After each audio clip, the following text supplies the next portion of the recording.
Hi everyone, I'm Russ Hamilton. I'm a retired sergeant with California Department of Corrections and Rehabilitation. Hey there, TikTok fans. I'm my Keepers of Chaos, Russ Hamilton here coming at you. Anyway, Anthony Ganji was out there scratching for some material. So he asked me if I wouldn't mind doing a quick little video on something. So anyway, started letting the marble run around in there and decided, hey, let's do something on alcohol. Okay, so I know if you've seen some of my alcohol videos in the recent past, I've talked about the need for safety and security with regard to, finding alcohol, preventing its making, preventing its smuggling, preventing it from being found and used in other ways by other methods. And, I think I related on one of those videos and stuff about an incident I had where we ended up having to cuff, I forget if it was 1 or 2 inmates up, but I've had this kind of thing happen more than once. And the upshot of it was I had a young officer say, well, why did you have them cuff him up and take him away and all that? And he said, it's just PRUNO. And you know what? If you've been in this game long enough, it's just not PRUNO. PRUNO causes a lot of really bad things to happen. It increases violence, fights kick off from it. You end up with assaulted and injured staff. You end up with inmates with, broken jaws, just a whole gamut of things that we really want to stop and corral. Because when we respond to those things between inmates, it can turn on us very suddenly. And I've been in a lot of situations where I've been involved in cuffing operations, going into dorms and yards and everything, where the whole genesis of the whole thing was just alcohol, right? So it's never just alcohol. It's something we need to take very, very seriously. I've had to wrestle and subdue and gotten to so many different incidents with guys over this one simple thing over the years that we really need to learn about it and curtail it. So I'm going to tell you basically what I know about alcohol, and then down there in the comments section, if you guys got anything to add, if you've seen something that I haven't or that I forgot, please add it, because I really want to spool people up to speed on, how to detect, locate, know what's going on, and just, get all around better at preventing and finding and disposing of this stuff, because it's crap. It's horrible. Plus it smells bad. So anyway, just starting off real quick, I got my handy dandy whiteboard. I hope you can see it here and stuff. But anyway, throughout all the country, alcohol, PRUNO, hooch, buck, julep. Those are the ones I know that it's called. In California, we almost always called it PRUNO, right? There's one other place in the nation that I know that it's really called that, and that's Connecticut. I haven't figured out how that happened yet, by the way. So those are the basic ones you'll see. Those are the basic ones that the inmates use for the most part. The 3 basic ways that they get a hold of alcohol itself is smuggling it. There's a lot of different ways, of course, that can be done. Manufacturing it and unconventional sources. If you haven't seen it, I did a whole video on unconventional sources, which almost always has to do with hand sanitizer and using salt to get all of the gelatin out and just cause the pure alcohol by itself to come up.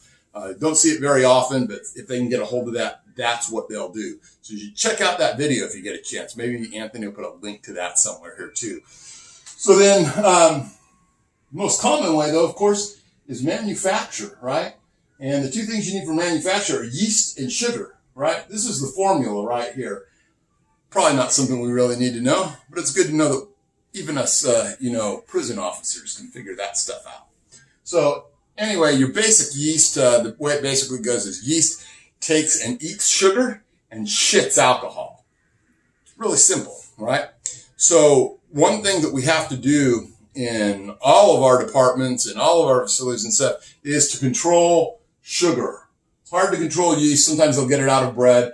I've been told, and I don't know if this is true, so take it with a grain of salt, whatever. I've had a couple of old-time inmates tell me that there's nothing like a good source of yeast from toe jam, for whatever that's worth. So anyway, yeast and sugar. So if we're controlling the sugar and not giving that to them at breakfast, and you don't have a bakery, it's much harder for them to get a hold of sugar, right? So one of the things that you have to look out for then, the thing that they almost always replace it with, will be if it comes in some sort of drink mix, that they can get, from Canteen or if they're able to order sodas or Gatorade or anything like that has it, they'll use that to replace that. But plain sugar by itself is best. It's the easiest way for their recipe to work, and they don't risk contaminating. I've seen guys try it before with things like Coca-Cola, and the Coca-Cola tends to kill the yeast. I've heard about some ones that have some recipe for making that work and stuff. I don't really know everything about that, but what you have to control is that sugar. All right, that's the number one key component. So then what you usually have after that is, and it depends on the facility, of course, but these guys, they're going out there with the trays and stuff, what do they like to smuggle out most? They'll smuggle out anything, those little cartons of juice, right? Those little cartons of juice, apple juice. It's a great source of sugar, and it's a great compound to have to just add in with the rest of whatever the particular recipe that they're trying to follow is, right? So if they're getting that stuff out of the chow hall, it's worth looking at to see. They may just be downing it, but we don't want to let them have access to it. What they're allowed to have is what they're allowed to have. Stop the rest of it. So then going from that point there, I'm going to talk a little bit about the actual manufacturing process, right? And usually that starts with something called kicker. And kicker can take a bunch of various forms. Most common for them, though, is to stuff a sock full of bread, right? So if you come across that, it's a key indicator that they might be thinking about making pruno, right? And they'll take that and they'll soak it in the sugariest substance that they can and try and get that whole thing started where the yeast is starting to, they're starting to multiply and make more of themselves. And they'll try and keep that in a warm spot. And that's what they can use. Then they can break half of that off and go and start the next batch and so on. And it's a self-sustaining, fusion process there. So the thing that they usually tend to add it to is anything if they can get, juice, which also has more sugar in it. Also, anything that's, like I say, coming out of that chow hall, sometimes you may not be able to take their apples and oranges and things like that from them. But if you can, you should. You should also be making sure that your facility, your unit is as clear from excess fruit and stuff like that as you can. Because what they tend to do is when you see them, and you'll have like one guy that's, supposed to do one part of it. And he'll be the one that's, taking a tin can lid or something like that and chopping up that fruit all into, as little sections as they can get. And then, making their big mass with it, pouring a little bit of warm water in there sometimes because that warmth is real important.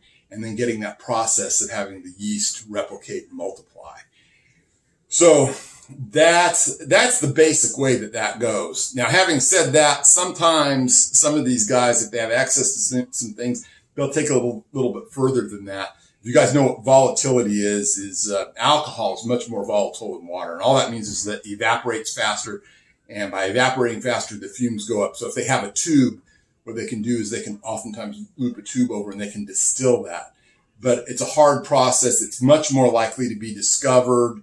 You really do need a heat source to keep that going. I've only actually seen that done a few times in my career just because it's really labor intensive between that and what they get out of it.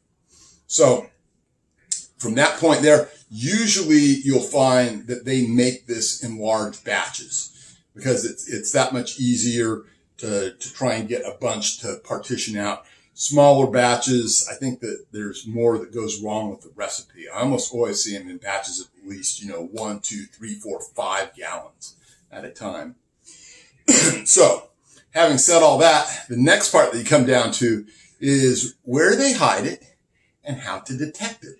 So, of course, one of the things that you can look for when you're detecting to see who's up to who is seeing if there's, any excess fruit around, like I mentioned before. You can also look to see if there's been someone that's been spending an inordinate amount of time chopping things up. Is there a guy in there that's maybe taking the time, and they'll do this sometimes, is, powdering some of that hard candy. A lot of candy you really can't use, obviously, like chocolates and stuff like that, because it just doesn't lend itself well to yielding that sugar out where it's easy for the yeast to digest it. So when you're looking for those things, that's a good pointer. Another thing that's always the big giveaway is when something just smells like rotting fruit. when you smell that smell, you know you're in close proximity to it, right? And so then it just becomes a matter of, looking for it where you can find it. If you're in a dorm setting, the ends of beds, their laundry bags, any place, of course, that there's also there's a garbage can, where they can hide it down in there, cover it with blankets, try and keep it warm. Some of the more innovative places that I've seen them hide it is in dirty mop water. They'll just flatten the bag out, pour dirty mop water on top of it, hot dirty mop water, because that helps keep that whole yeast thing going, and it'll just sit there, and a lot of people wouldn't think twice of looking at it. I've also seen where sometimes even if there's a plumbing chase or a door or something that they can't get into, if it has a little gap on the bottom, you can flatten that bag out really good and roll it completely up underneath. You don't even need access to it, and then you just unroll it underneath the door just a little bit at a time. And that's one way that they can keep it out of your way, and it's a place you would never think to look. When they hide it in smaller batches after it's been broken up, there's a lot of different things they can do with it. If you've ever seen Pepsi or Coke cans that have been, altered, they'll take and scrape the top off and put it in there, and they can, put the liquid inside a bag in there. Looks and feels like the real thing until you examine it just a little bit more closely. The other thing that really gives them away that you should be watching for, though, is behavior. And this is the way that I've managed to spot lots of guys in the process of getting drunk, being drunk, and giving away where the whole hooch is hidden at and stuff. And it's those things. I mean, it's real simple. You look at their eyes, see if their eyes are bloodshot, see if you detect nystagmus, right? And if you don't know what nystagmus is, especially when they're following something, if you see that eyeball jittering back and forth, that's nystagmus. Slurred words, if they're not quite speaking right. If they don't seem to be, very coordinated in their efforts, if they're, walking, wavering, anything like that, it's time to hit that inmate up. The first thing you're going to do, because you suspect that he is, on alcohol or whatever, is you're going to want to cuff him up because he's dangerous at that point, right? And then whatever your particular policy is after that, you're going to want to get him cleared. I used to make sure that, medical staff cleared him back to me, saying that, he's no longer under the influence, because those guys, when they're under the influence, they come back and they start shit, and that's what we don't need. And so this is a CYA message for you to know that a drunk inmate is an inmate that either needs to be in cuffs or needs to be in a single cell holding cage, right? So anyway, those are just a couple things to look for. Always remember this stuff really peaks during certain holidays. 4th of July, Cinco de Mayo, the Super Bowl, any reason, any excuse that they've got to drink, they will. But this gives you an idea, like I say here, a couple of the things they call it, the way they manufacture it. I mentioned unconventional sources.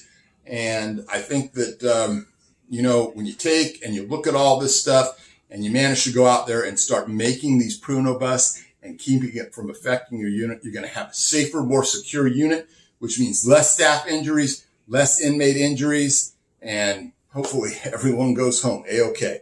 So anyway, hope you guys liked this video. Be sure and jump in, man. We love comments. There's people that have way more experience at this than I do, but I've got my several thousand gallons in during my career. So let's hear what you've got to say about it. Someone may have seen something really unusual that I haven't touched on here, and I'd love to hear about that. So anyway, take care, everyone. Stay safe.